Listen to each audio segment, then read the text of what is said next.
Greetings, Tony Mobley here, and welcome to Conversation with Tony Mobley. Yes, we're back. We're back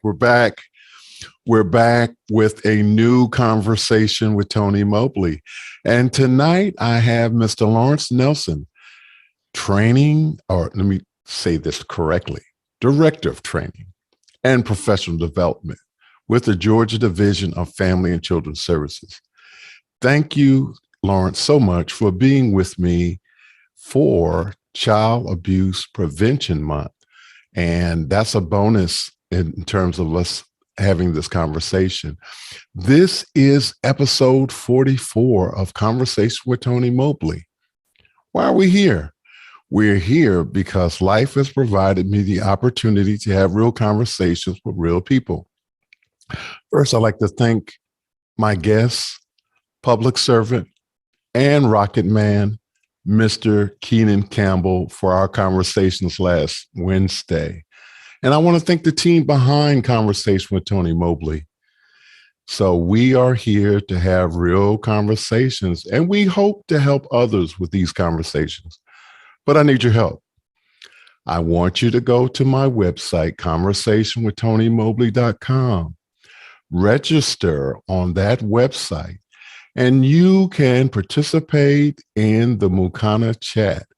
What is the Mukana chat? Well, the Mukana chat is an opportunity for you to ask questions. Not only do you get the chance to ask a question, but the question can be voted up and down. That's something that you can't do on YouTube.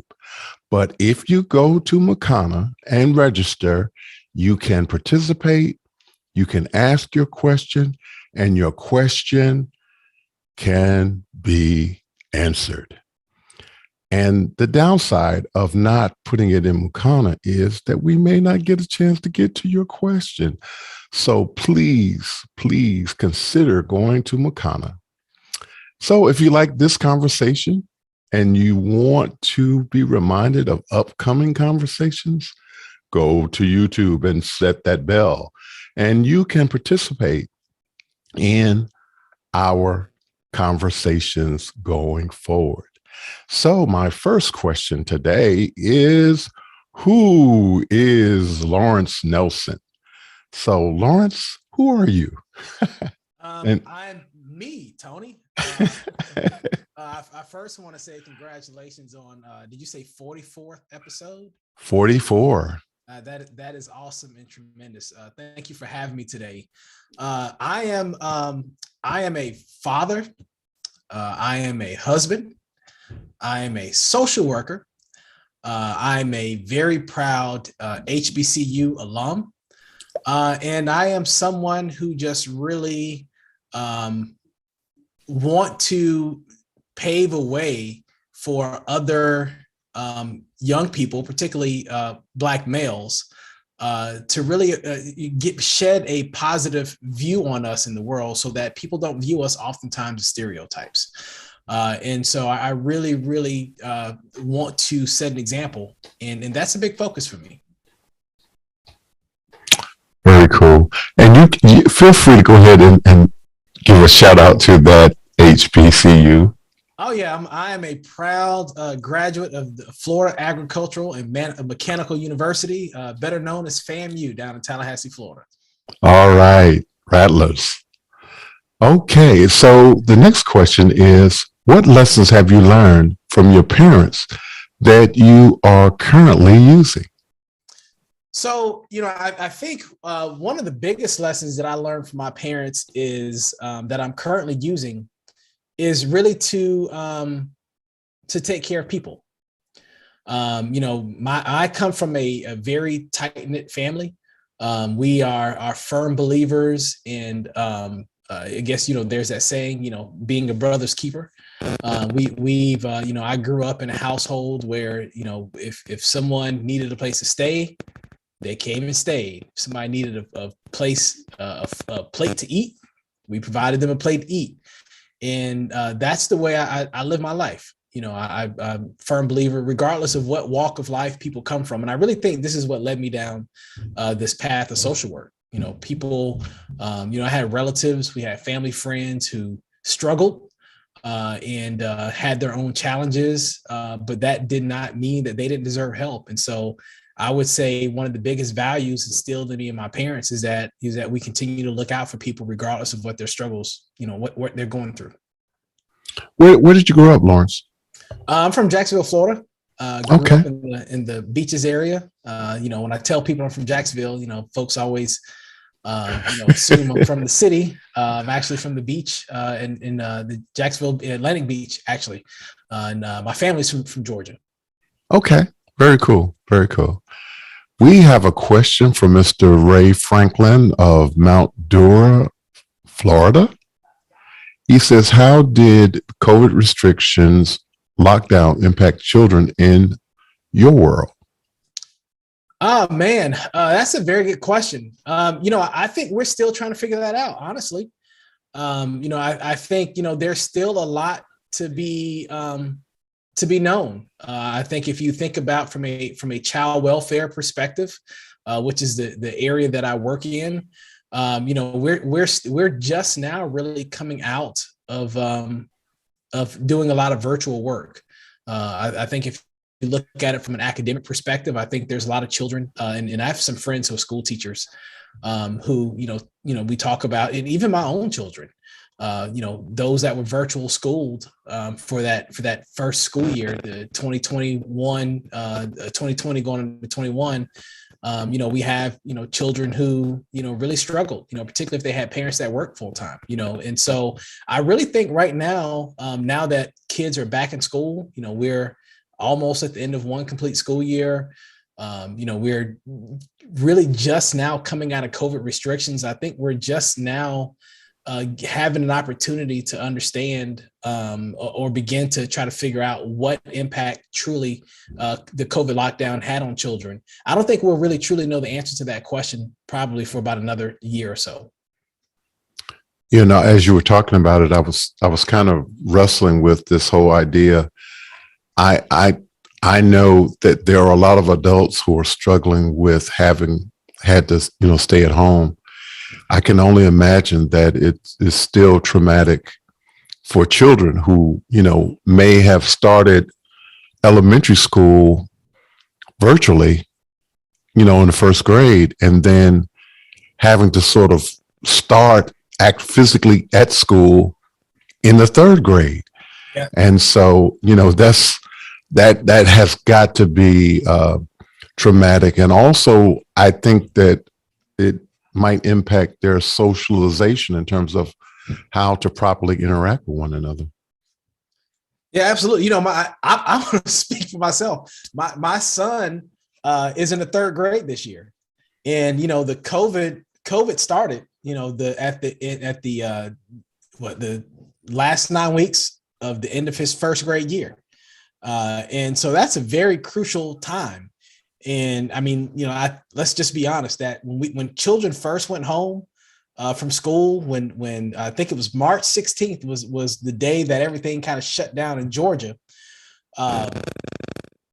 Those kids really didn't learn a whole lot because the schools, our school system wasn't equipped really for trying to figure out how that was going to work. And so parents were the teachers for the remainder of that school year. And even thinking of it from a child welfare perspective, this was brand new to us. What do we do? How do we stay safe? We want to keep the children safe. We want to keep foster parents safe. And my son, second grade, he's at home trying to learn online. Those are very formative years where kids need to learn to write, and kids are reading. And so I know it was difficult for me as a parent. And I know it was very difficult for my son. He's very happy to be back in school this year in third grade. I can imagine. And we are a family where, I was fortunate enough to be able to work from home during the pandemic. So I had the opportunity to be here for my children. But there are tens of thousands of children who didn't have the luxury of their parents being home, because a lot of families, particularly those that are low income, in certain industries, they have to work. They're the ones at the grocery stores. They're the ones working at the restaurants, and some of these other places. And so the children were at home trying to learn by themselves. And I know it was difficult for me. I know it was even more difficult, for certain people who were in a different situation. Very cool. Thank you, Ray, for that great question. And I think we're going to actually have another question from Ray. And let's see what that question is. Is limited access to internet for some families being addressed in Georgia? I've got to say, the school systems here in the state of Georgia did a tremendous job of making sure that children from families that may not have internet had internet. Actually, I think in general adopted. We started seeing, just about all schools, found tablets to make sure that children had tablets. I know school systems were sending Wi-Fi tablets to, cards for families. I know the internet companies were boosting up signals in areas where people may not have had very good internet. They were, I know they even had mobile school buses that were going around to neighborhoods, where there was no internet, where children could sit outside in front of the school buses. And so I absolutely think that Georgia, in the rest of the United States, really, really did a tremendous job to boost internet access for children and families during the pandemic. Okay. I'm going to disagree with you a little bit, because I know of a few pockets where the coverage wasn't as good as it should have been.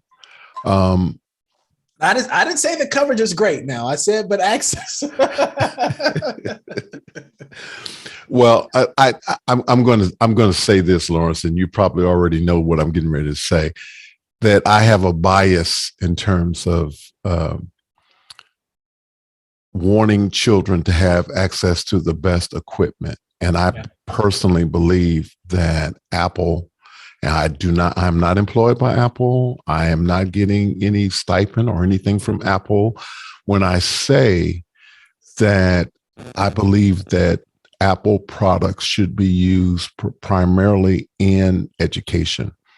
And the reason why I say that, my experience has been as a special education teacher, and the iPad is a phenomenal device for children that are in special education. There are applications that are head and shoulders above. There are quality applications that are on Android. There are quality applications that can be used on Chromebook, but Apple is far ahead when it comes to the use of technology for children. And I would encourage any parent that can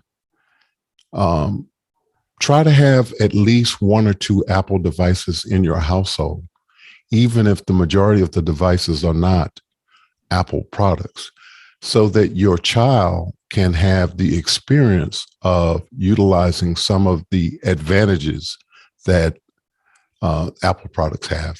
And I could go on and on about that. We're not here to talk about Apple, but I just think it's important to lift that up. And I encourage parents to make sacrifices. Expose your children to all of the bells and whistles that some of the Apple products have, because it's going to be, I think, down the line, those who are able to make contributions to society and are producers that will have a sort of leg up in this coming world. And so thank you, Laurence, for letting me get on my soapbox and share that. I'm going to agree with you, because, my kids had another tablet that was not an Apple tablet early on. I won't say what it was, but I got them both iPads and just leaps and bounds ahead of that other system that were functioning on. And one thing I got to say about Apple products, they just work, period. You open it up, you turn it on, it is ready to go. Absolutely.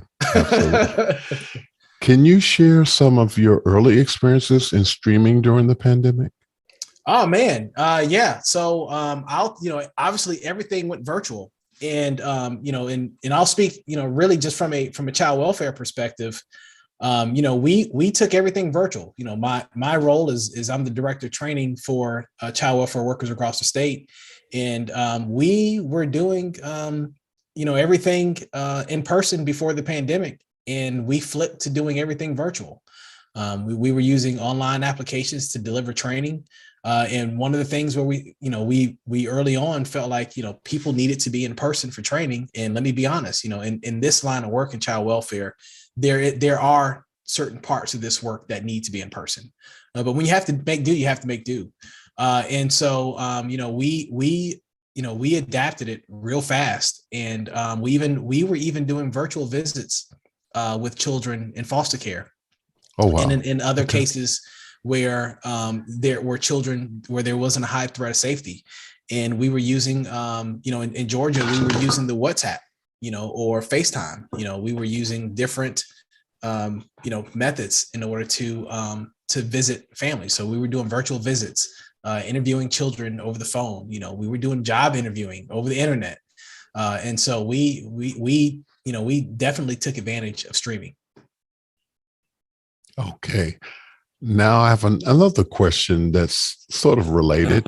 Can you share how you're embracing new technology for your personal development? When you say new technology, can you expound on that a little bit more? Yeah, so I was really trying to figure out because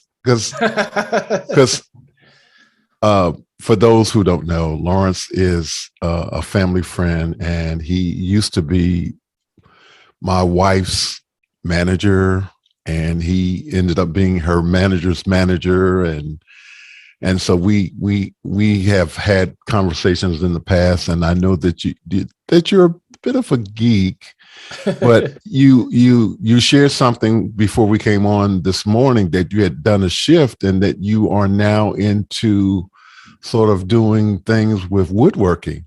So can you share about the technologies of the woodworking?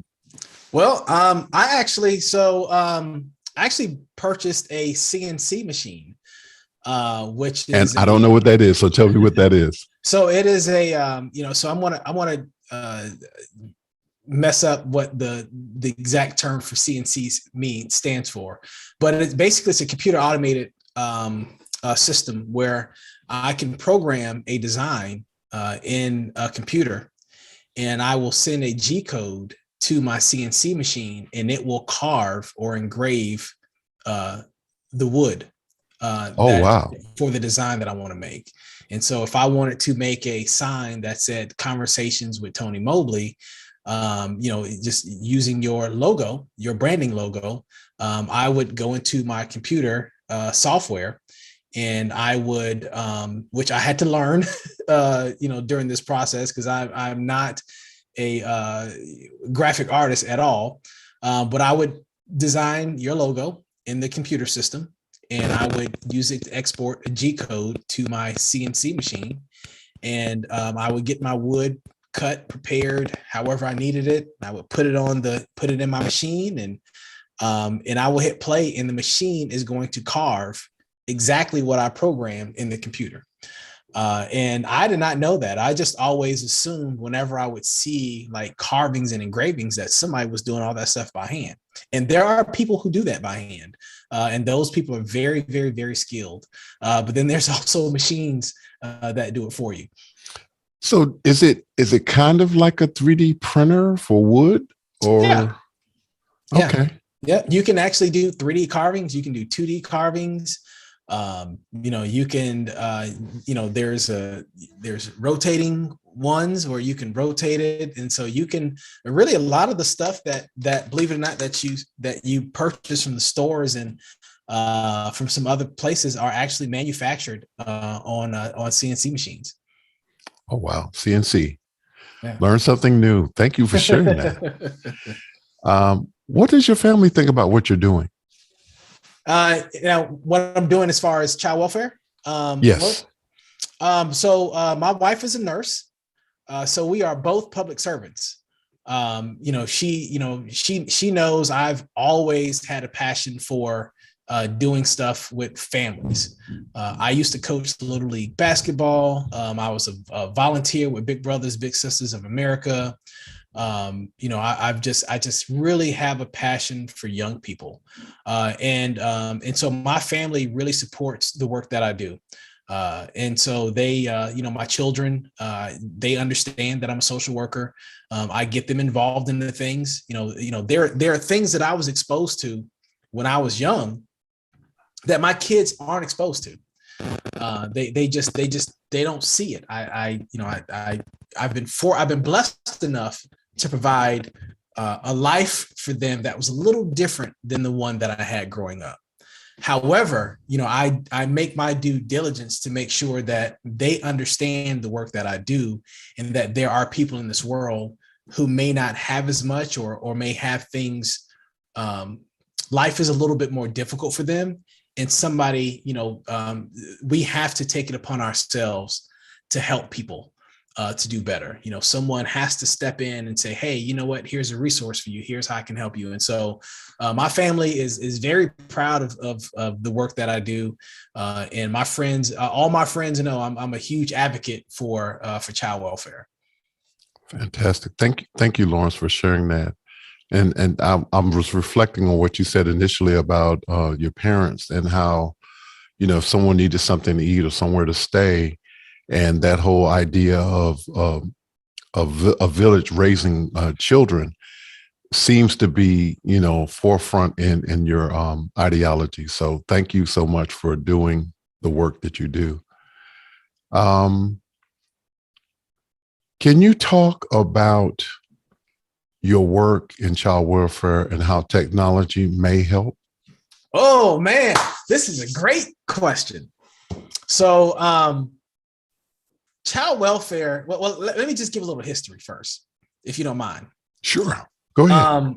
And this is and I'm gonna work this back to the question. Child welfare is an industry that doesn't get the type of attention that it needs. I'm gonna just say social work in general. A little known fact: we actually had laws in the United States that protected animals before we had laws in the United States that protected children. Wow. The first child abuse case was actually brought to light, or through, I don't know if the term is prosecution isn't the right word, but it was the first advocate for a child abuse case was done by animal rights organization. And that just tells you, how far, and honestly, as a society, we've come a long way, but we still haven't come as far as we need to. I see people oftentimes talk about adopting cats and dogs on Facebook and social media. Don't see a whole lot about adopting children, in that attention around child welfare and the advocacy that we need for people who are less. With that, resources for the work in child welfare have also been relatively antiquated, from budgets for the work that we do to salaries for staff that do this work. And oftentimes we are, a little bit further behind in technology. But I think, in the most recent years, we are starting to see a little bit more of a shift from a technology perspective in this work. Most state agencies, we have cell phones that allow us to do our work. When we're out in the field. When I first started working for the state, almost 20 years ago, we had beepers. And of course, you had to find a phone to call someone back. So now we have cell phones, and we have Wi-Fi, we've got internet, and so we can be mobile when we're doing our work now, which is a big deal. No one's tied to an office with a desktop or still writing on paper and pen. But we were doing paper and pen, when I first started doing this work. But one thing that I'm really excited about how technology can help in child welfare, and I'm just going to talk about from a training perspective, is through the use of virtual reality goggles to train. And I'm Oh, gonna, wow. I'm gonna, You're on the right show for that conversation. So I'm gonna give a plug real quick because I'm super excited. One of the things that we wanted to do when doing child welfare, when I came into training for child welfare staff, is I really feel like people need to get that experience in a practice environment without having to do test subjects on real families, right? Okay. Because we're talking about people's lives here. Right. And so, there has been an uptick in using simulation as a training modality, but there still wasn't really a whole lot of technology being utilized for training in child welfare. And so we actually, there's a company, Accenture, I'm gonna give them a shout out.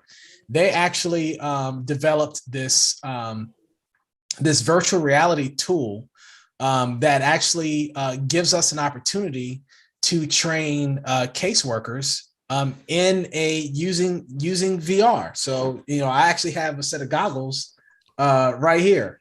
Okay. And what that is actually it's a home visit in a headset. And so Oh, we my can goodness. actually go to a room and staff put on the headset. It's voice activated. There's real life actors in there. You're interviewing them, and then you have an opportunity to make a safety decision. And I think it's really awesome. I think it's really cool because it really creates real life opportunity. And if you think about a lot of professions, the military uses virtual reality. Law enforcement uses virtual reality. Physicians use virtual reality. There are a number of professions that are using virtual reality to train staff because it allows them the opportunity to simulate and give people an opportunity to practice that. And so the fact that child welfare in 2022 now has this was not heard of 5 years ago. Right. Right. And here we are. And I am super excited that this is available for public servants. Please share the name of that company again. It is Accenture, and it's called the Avenues Virtual Reality, and Accenture is Accenture. Okay, and I'm hoping that one of my team members will capture that so that we can link that to this conversation. So thank you, Laurence, for sharing that. That's very cool. And being married to a social worker, this is news to me. So I'm excited about that.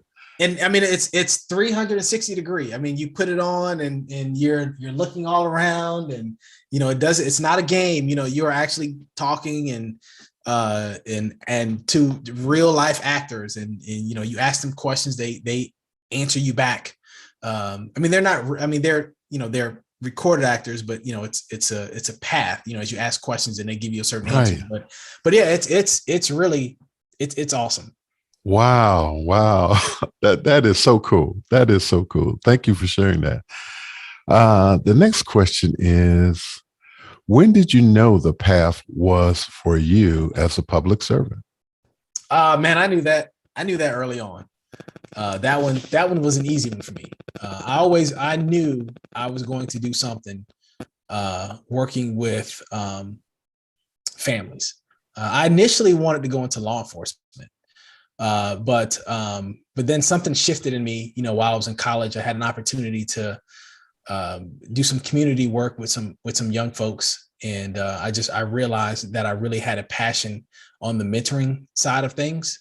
And so from there, that was it. It was law enforcement at first, and then I just kind of shifted down into this path of child welfare. And I'm going to ask you a question that I hope you won't be offended by it. Sure. But the question is, typically, what you do for the most part has been roles that women typically recently there's a lot of women that fulfill that particular role. Can you speak to, what it's like being a man, African American man, doing this work?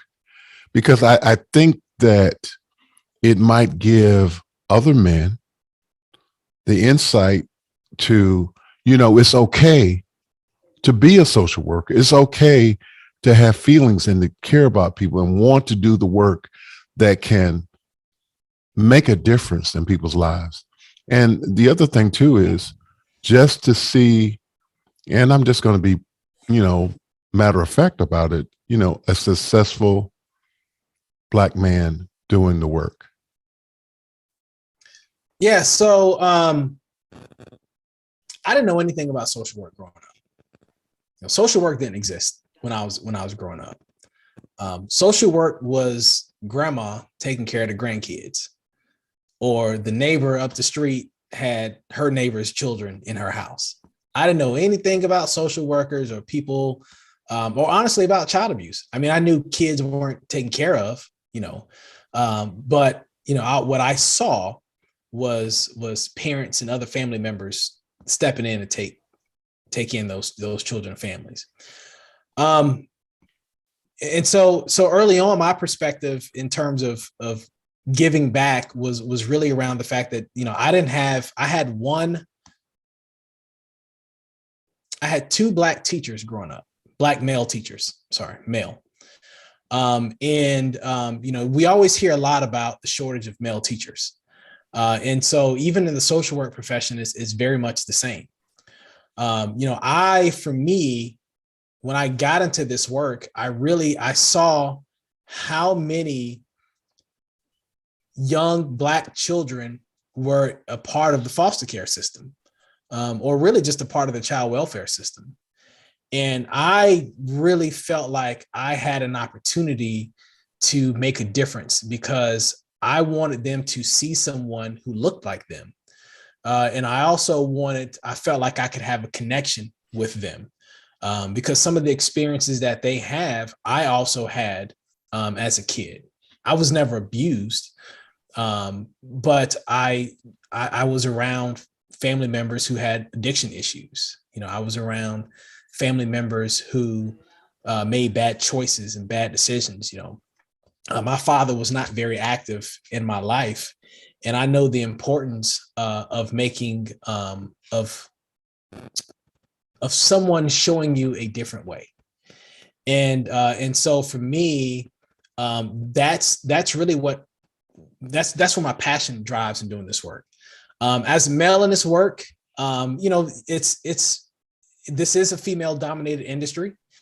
We need more males, particularly more Black men that are interested in doing this work, because we do make a difference. I have a family that I was working with when the child was about 6 or 7, and his mom sent me his school pictures every year for like 12 years after our case was closed.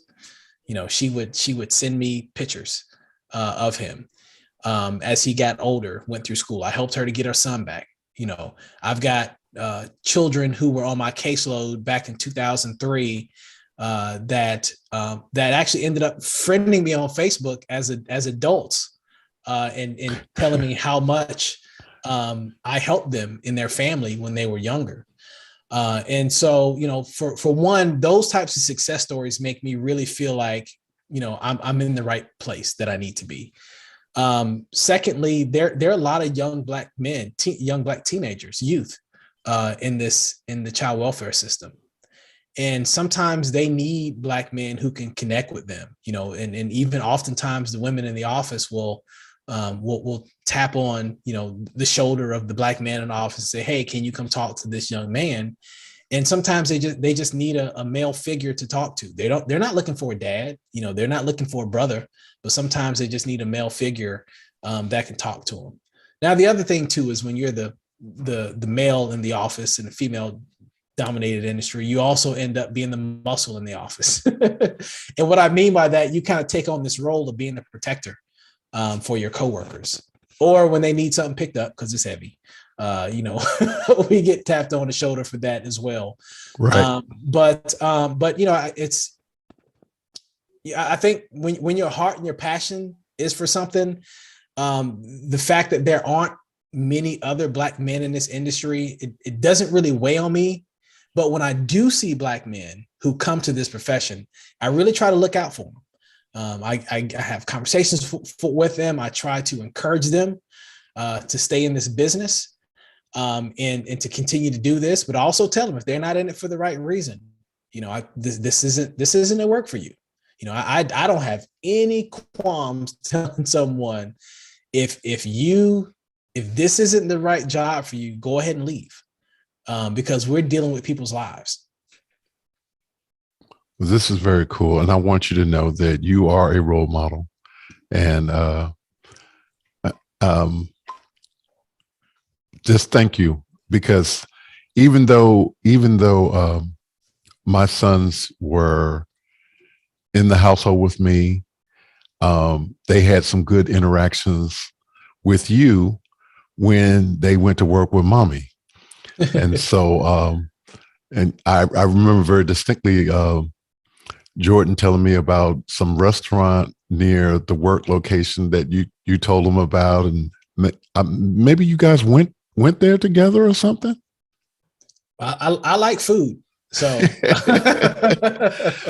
yeah, I remember distinctly him telling me about a story of a restaurant that you guys went to have a meal. A breakfast, I believe, and it was waffles and a lot of breakfast stuff. And so thank you for that. And thank you for being the role model that you are. I appreciate it. Thank you.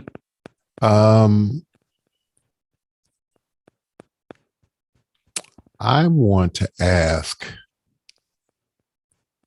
can you talk about Laurence the musician?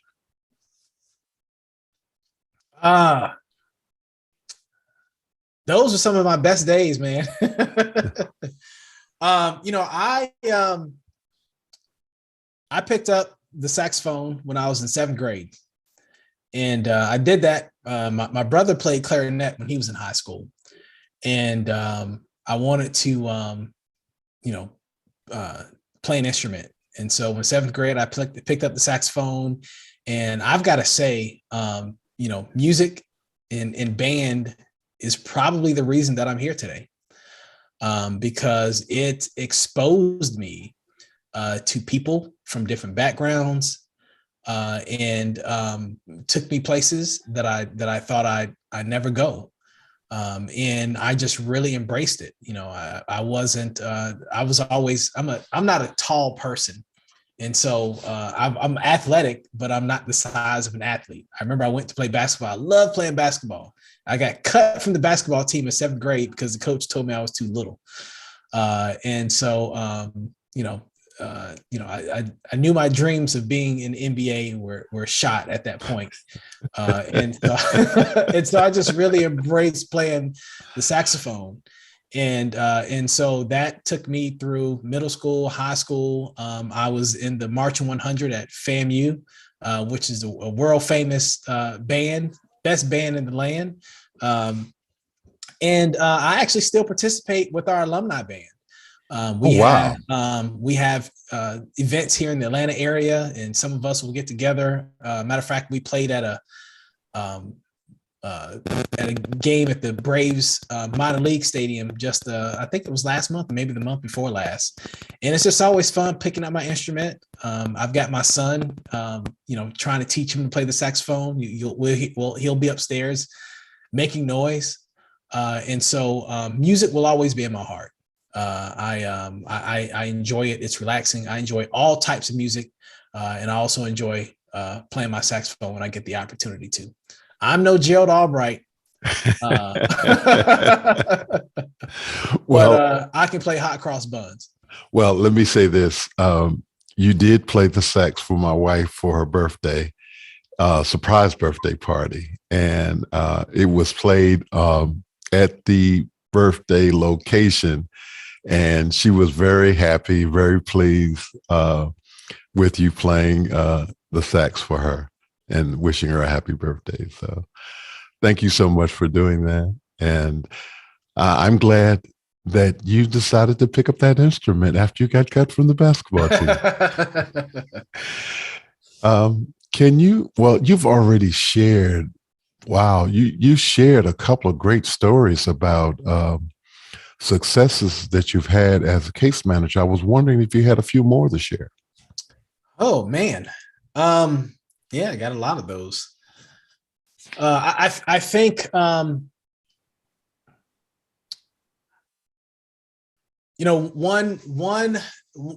that came to mind is the one I was sharing with you about the lady, the client who sends me her a picture of her son every year. She had a drug problem when I first met her and her family. And, I told her I believed in her. I gave her the resources she needed. Made sure she and her son got a chance to visit a couple times a week. And she believed in herself, in probably 6 months, she made the progress she needed to make. And she got her son back, and she's kept him, ever since. And he grew up to become an adult. And interestingly enough, he had a child actually a couple of years ago, and the child ended up in a position where he was going in foster care. And I hadn't heard from her in about 4 years, and she found me and called me to help her get her grandson. She goes, tell the people about me. I know I've got, when they look me up in the system, they know I got history, but they need to understand that, what's on my record isn't all about me. And I was able to have some conversation with some folks, and she got her grandson. Fantastic. And so I thought that was just really awesome. Man, it's so many stories. I had another one I was going to share with you, and then it just slipped my mind as I was talking about that family. I've had kids to go to college, that I had an opportunity to work with. I've had children to, I said lots of children be reunited with their families. Let me ask you this. So one of the quote things that I would hear from time to time is that, oh, DFCS, all they do is come and snatch folk children. They don't want families to be together. So can you talk a little bit about that? Because I know for a fact that the ideal situation is always to help educate the parents if they're not doing what they need to do so that they can get their children back. Can you speak more to that? Yeah, taking children is the last thing that we want to do in any child welfare agency.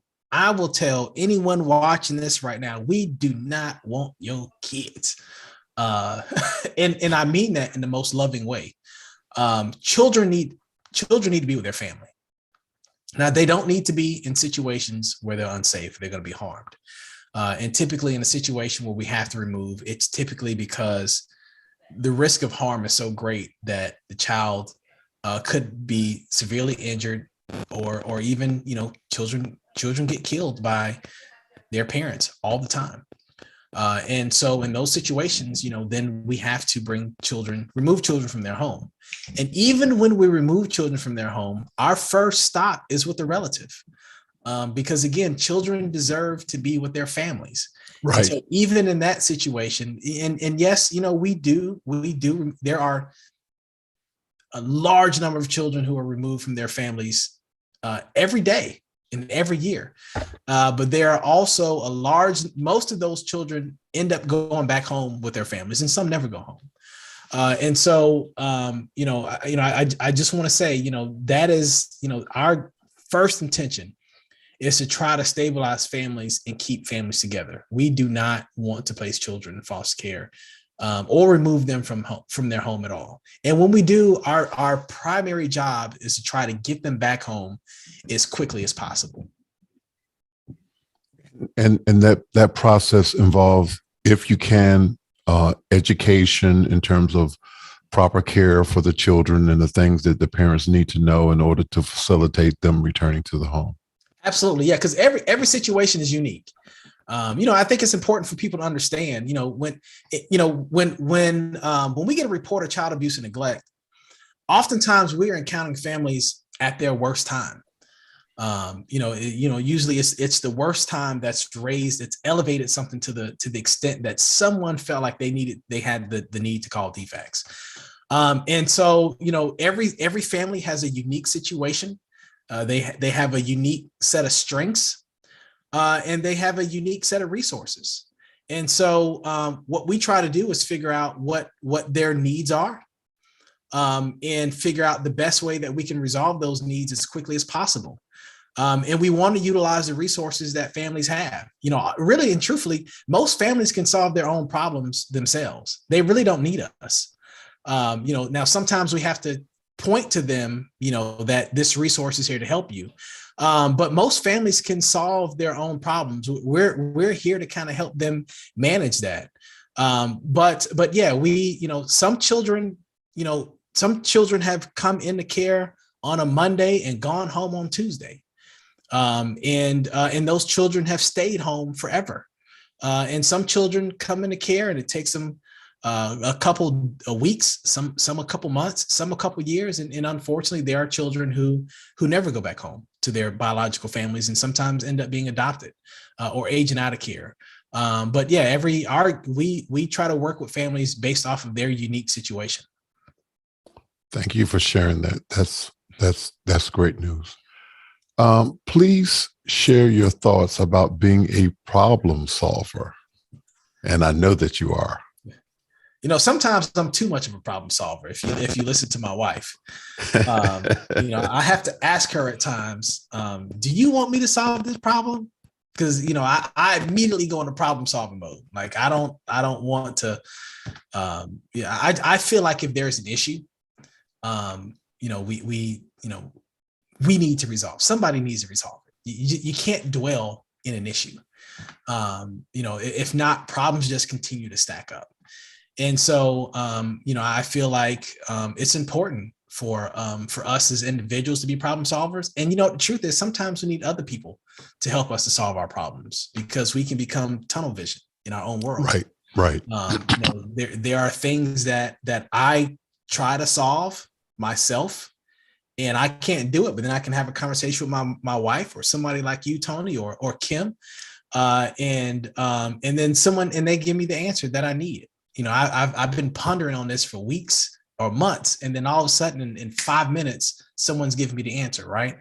And so I think, and so I think, we all just need to figure out. Some of us are good at problem solving. I myself think I'm really good at solving other people's problems, sometimes not always my own. And so, and with families, sometimes they just need us to help point them in the right direction. Well, I'm glad you're such a good problem solver. And tell your wife, thank you for lending you to us tonight. I really appreciate it.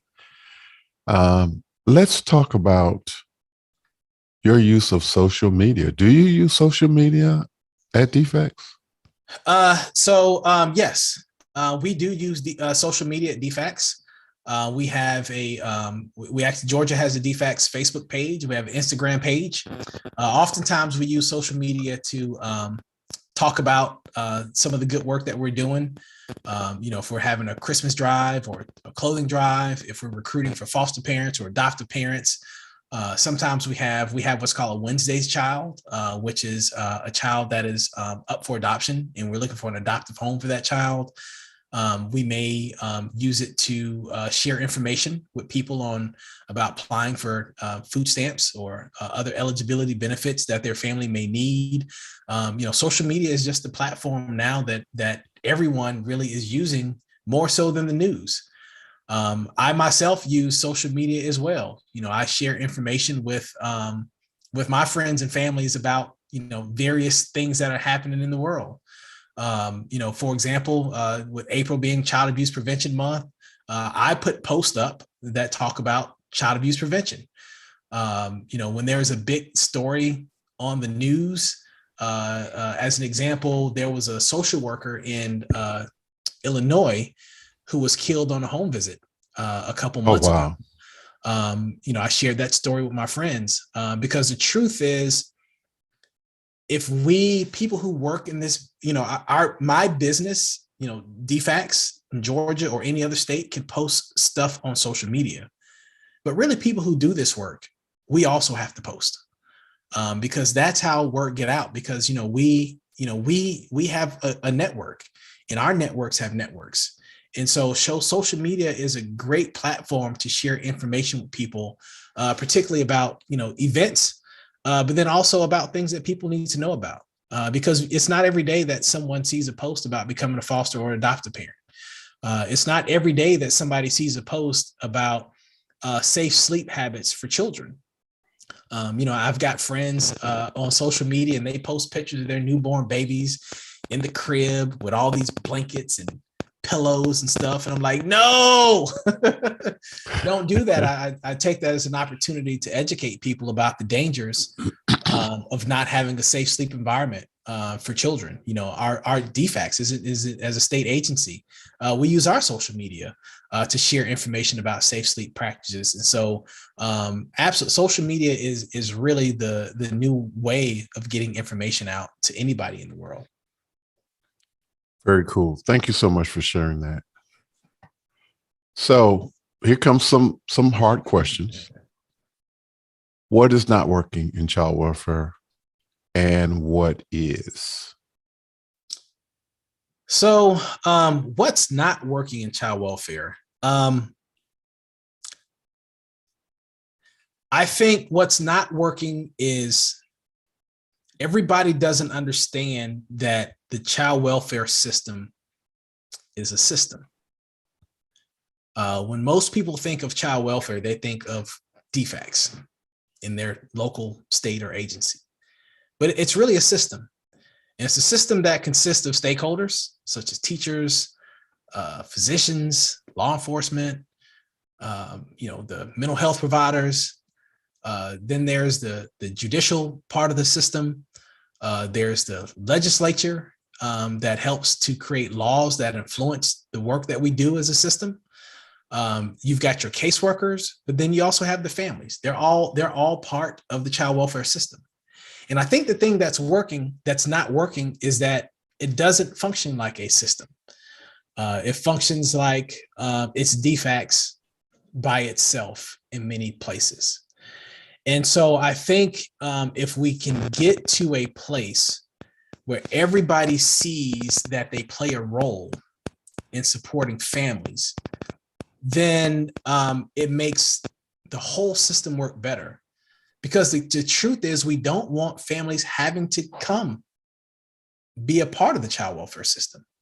Neglect is the number one type of report that we get on families. Poverty is a huge issue. Now, poverty and abuse are not synonymous, but poverty leads to situations that create unsafe environments for children. DFCS as an organization cannot resolve poverty, but if we had if we could find a way to put jobs in communities that are impoverished, and those families can get jobs and the resources they need to support their families, then those families are going to have a greater chance of not having to be involved in the child welfare system. If relatives, when they see that, and I think time and when I say time, I mean where we are as a world has changed a lot too. When I was a kid growing up, if your neighbor saw something wrong or a relative saw something wrong, they stepped in to help. That sense of community has kind of changed a little bit in 2022. We don't see communities helping out their neighbors the way they used to. Now the immigrant community does. They support each other very strongly. But I think in other parts of society, that community part is missing. And so what they rather do is pick up the phone and call the police or call DFACS because they're afraid to intervene, or maybe they don't know how to intervene. And so for me, if you ask me the question about what's not working with the child welfare system, it's that. And because that sense of community isn't there, it makes the work of caseworkers a lot harder. And because of that, we have a tremendous amount of turnover of caseworkers in the United States right now as well. They are leaving because of the demand on them to try to solve all the problems of the families that they have. And that's very tough. That's very tough. And then not to mention, the salary isn't as commensurate. I don't know if commensurate is the right word. The salary isn't what it should be for the amount of work that we're expecting out of our folks that are doing this work on the front lines. We've seen some improvements, I think, as a society over the last couple of years. But we still have a ways to go. You hear a lot about pay increases for teachers. You hear a lot about pay increases for law enforcement. We hear a lot about supporting folks in the medical field, but very seldomly do you hear on a national scale conversations about doing more for those that work in social work and in case management fields. Well, I'm amazed at because I've never thought about it the way you just explained in terms of being a system, and these different parts that are disconnected. And because they're disconnected, the system doesn't work like it should. It's like our bodies, when there's part of it that's not working correctly, then it causes problems with the whole system in general. Absolutely. And so thank you for explaining that way. And that gives us all, I think, a little more insight in terms of what's happening. Now, one of the things you said, what is working, and I want to make sure I don't leave that out. Yeah, I was getting ready to go there. We weren't going to leave it there. I think what is working is we still have a lot of people who do this work who have a passion for it. We've got a lot of people in child welfare and stakeholders, and let me, and I want to be clear that, there are a lot of stakeholders who still have a passion for child welfare. And even for our staff that are doing this work, we have a lot of people who have the heart for this work. There's a saying, take a licking and keep on ticking. The folks that are doing this work, they are taking the licking and they are continuing to tick. Children are still going home on a daily basis. We are continuing, even during the pandemic, we are continuing to exit children from foster care. I think what we're also seeing is we're seeing more work with kin and relatives and making sure that children have the opportunity to go be with their relatives first across the nation. I think we're also seeing less children being removed from their homes. There's a Families First Prevention Act that all the states are instituting. And really what that's the key crux of that is trying to preserve families.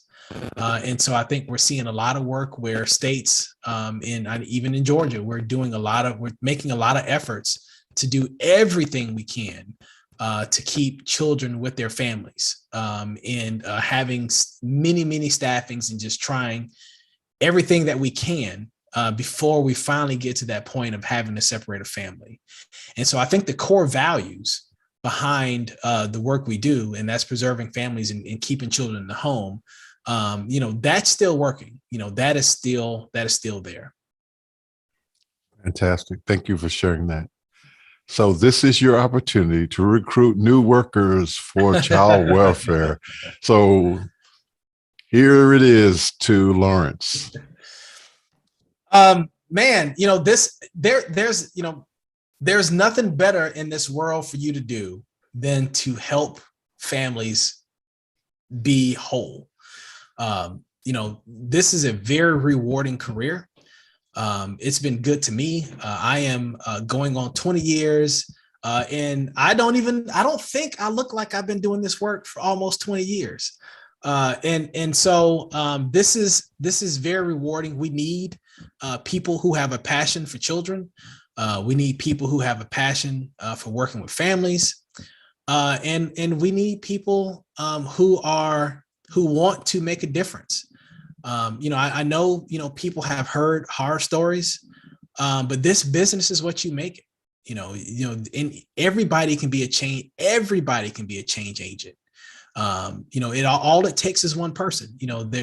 All you need is the faith of a mustard seed. And that can grow.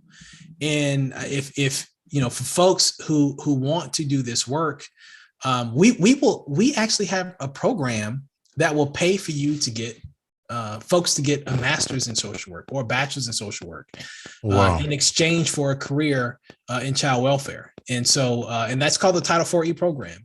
Georgia, we have a program. We have 7 state universities that participate in it. And so if someone is interested in a career in child welfare, they apply to get into the BSW or either the MSW program at one of our participating schools. And then they apply for the grant. And there are federal dollars that will pay for the college degree for your BSW and your MSW. I actually got my MSW from the University of Georgia through the Title IV-E program while I was working. Wow, and so, fantastic. So yeah, I mean, this is just a great, rewarding career. And I promise you're going to work hard, but there's also lots of opportunity for growth and advancement in this business as well. Very cool. Thank you.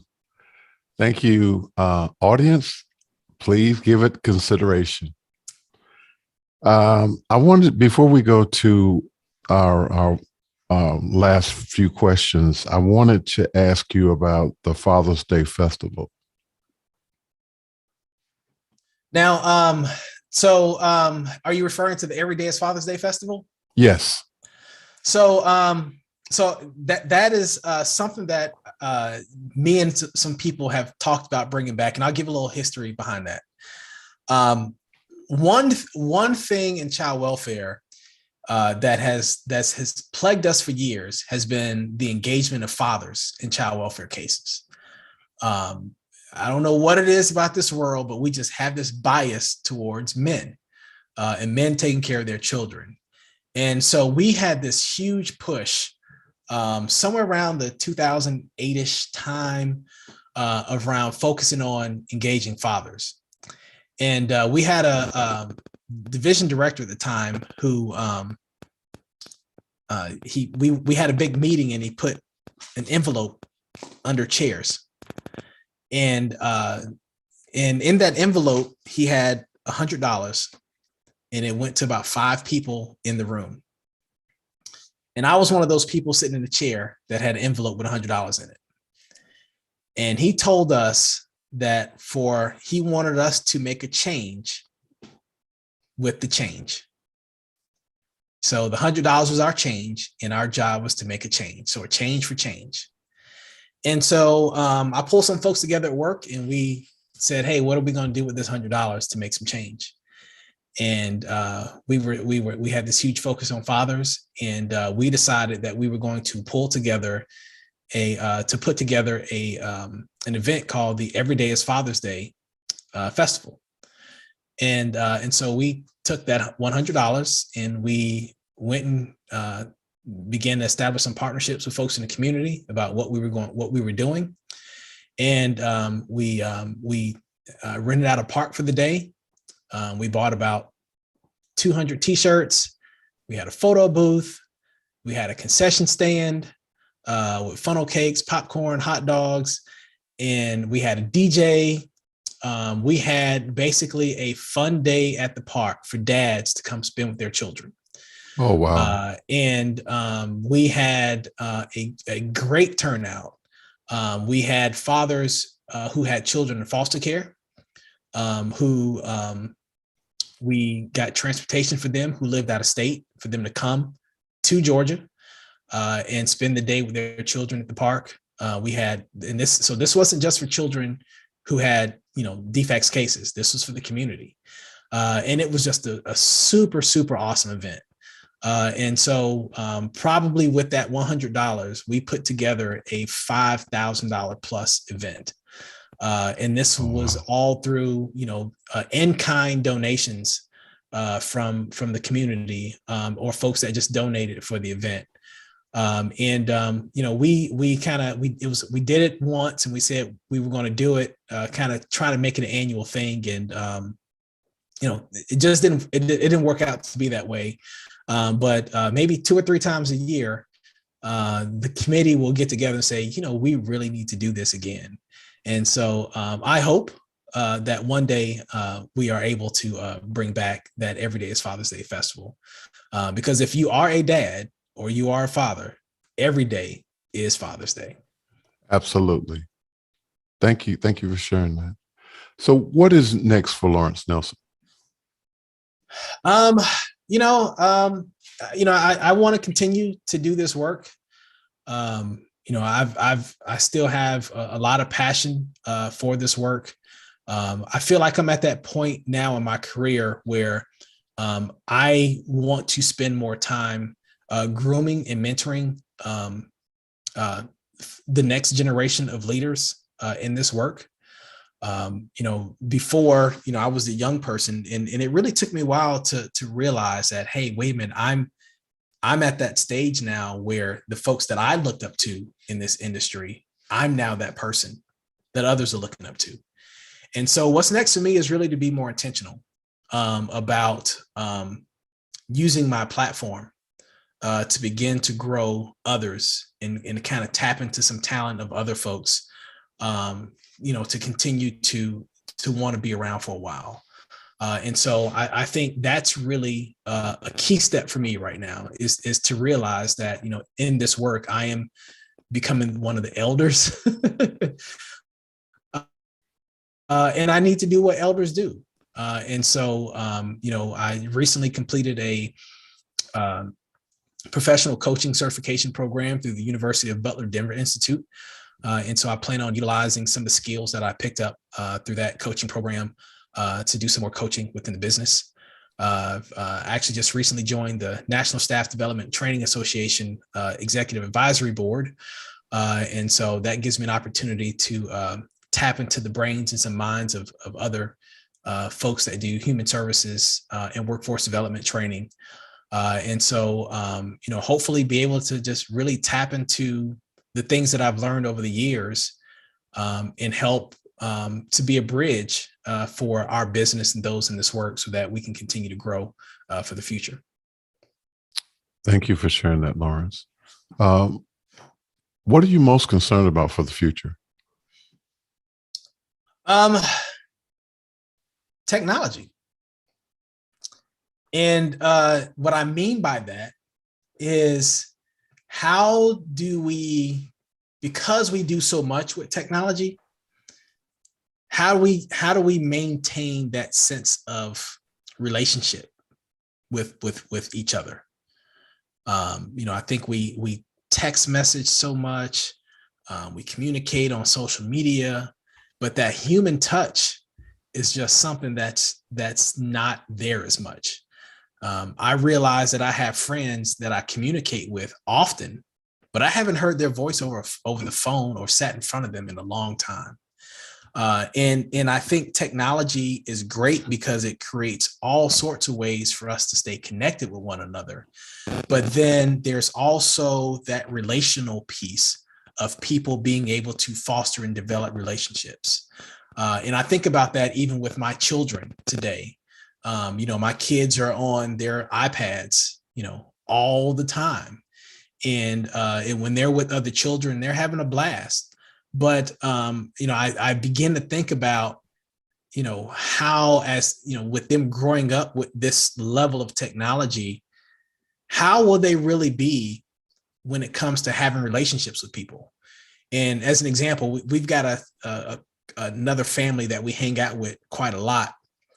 And when we go to their house, our kids bring their tablets, and the four of them will be sitting in a room, because we have two kids. Well, they've got three kids.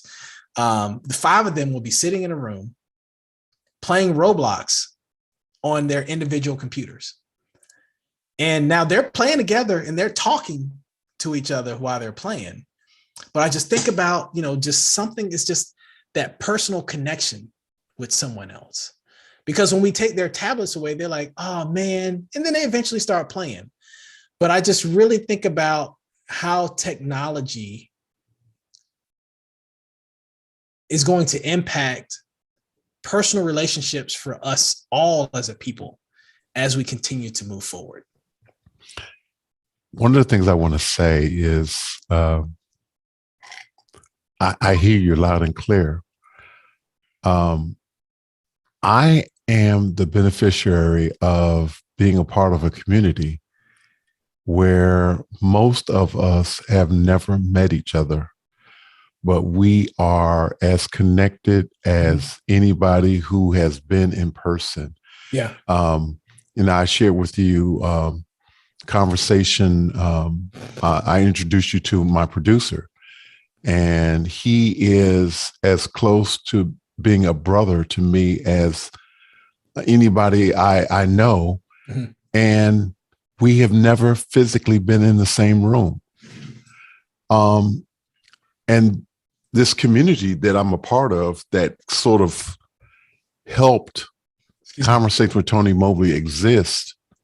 There are people that are all over the world that are a part of this community. And, we have people in Germany, and we have people in the UK, and we have people in South Africa, Cape Town, South Africa, and we have people pretty much anywhere in the world. And we come together and we talk about technology, but it's a deeper dive than just about, video production and streaming and all of that, because there are actual relationships that have formed. And these guys from all over the world came together a couple of weeks ago and did a rocket launch in the Nevada desert. Mm-hmm. And it was, these people were from all over the world, and they came and they participated in a rocket launch. And it's just an amazing.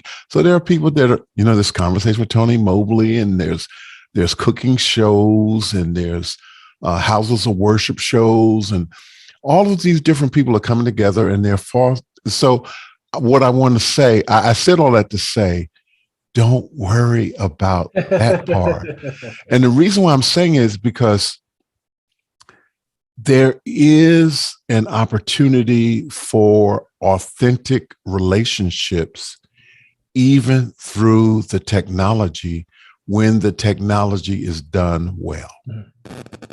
And so I wanted to share that with you because I understand it, and my kids are, my men are a little bit older, quite a bit older than yours, but I see how they are navigating the technology for them, their real world. Yeah. And it's okay. It's okay. And I would say, be mindful, be protective, but understand that they are going to figure it out. They're going to figure out how to positively interact with each other. Yeah, and I 100% agree with you. There's an app that me and some of my friends use. It's called Marco Polo, and it's kind of like a video chat type app. And there was a bunch of us from the band at FAMU, and we've got some other groups, and there's some folks who are in the chat I've never met in real life.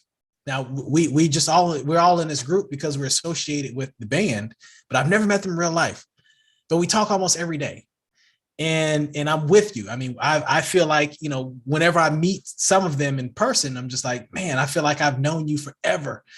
And I think so I 100% agree with you on that. And I feel like I'm fortunate, and even for you and many of us, we come from that time where relationships and families are a core part of us.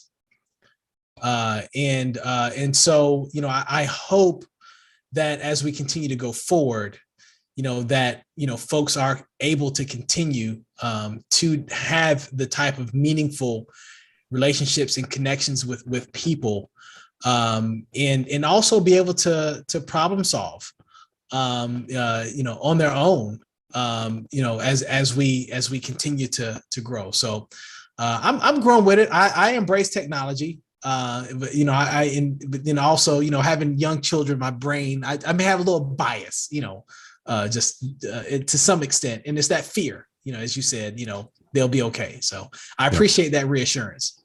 Yeah. And I want to share some other things with you. We have only one question left. And before we get to that one last question, I want to tell you, this community has a band, and it's called The Remotes. and I encourage you to check them out. Amazing music, and the name should tell you what this means. They are the remotes.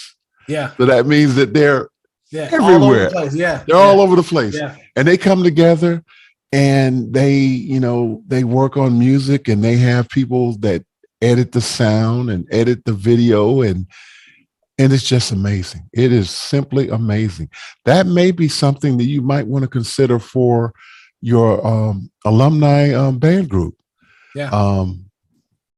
But it's just an amazing opportunity. It's called Office Hour, The Remotes. I'll have to definitely look that up. Yeah, check them out. They have great song, a lot of great music. So we're down to the last question. And so the last question is, you're speaking to the world. What do you want them to know? That's a good question. I'm gonna shift a little bit here. I want the world to give everybody a chance. I feel like we are in such a polarizing time right now as a people that we are allowing race, gender, political affiliation to influence our ability to have meaningful relationships with people. And I want the world to know that people are much more than a stigma or stamp that somebody else has placed on them. As a Black man, I'm much more than any stigma that my skin color may bring me. For our community members that are part of the LGBTQ community, they are human beings, just like the rest of us. They have hearts, they have feelings, they have goals, they have desires, and they're contributors to this world. For individuals who are in prison, they are humans that made mistakes. And there may be environmental influences that led them down the path that led them to. And we can't give up on those people. We can't give up hope on folks. And so I think if I was given a message to the world, it is that is to have hope and to believe and get to know people for who they are. Meet them where they are on that day. How someone voted isn't important to me. We can still be good neighbors. And so I think, for me, I want us all to be good neighbors. And I think if we can do that, I really think we can do a lot for ourselves as we go forward. Laurence Nelson, I'm going to say you must have looked up what Conversation with Tony Mobley is all about with that answer. Thank you so much for being with me tonight. I am so happy that we were able to have this conversation. Just thank you so much. Thank your wife again for allowing you to share this evening with us and be apart from your family for your family time. I know how important it is to you. Thank you so much. And I'm going to go through my thanks very quickly. Special thanks to Kimberly Mobley, Ron Mobley, Global Family and Friends, Alex Lindsay, Office Hour members, DVE Store, Lemon Entertainment Technology, Spite Hive, VDO360.com, ApprovedForLoan.com, Cloud Bedrock LLC, Ken Jordan, Jonas Attell, Aaron Husledge, Cherik Cheetah, David Brady, Marcus Lee Folk, Richard Lavery, Chris Fenwick, Manolo Lozano, Jeffrey Powers, Bo Cordell, Mickey McAture, Hasmuk Geijar, Douglas Moeller, Laura Thompson, Bryant Shan, Dennis Champion Walker, Roscoe Jones, George Butters, Joshua Menden, Danielle Maxwell, Conversation with Tony Mobley producer, Tlaloc Miguel Lopez Waterman. Thank you all so much for your help with Conversation with Tony Mobley. Mr. Laurence Nelson, thank you so much for your great work. Next week, we're going to have Mr. Bill Davis, video production professional, voice actor, film editor, and more coming next week. And we're going to have, again, upcoming conversations with educators, mental health experts, filmmakers, musicians, other creators. We're going to continue to have conversations, and we have a few surprises coming. So please stay tuned. Go to YouTube, like, and subscribe. Thank you all so much for being here. Take care. Good night. See you next week. Conversations with Tony Mobley.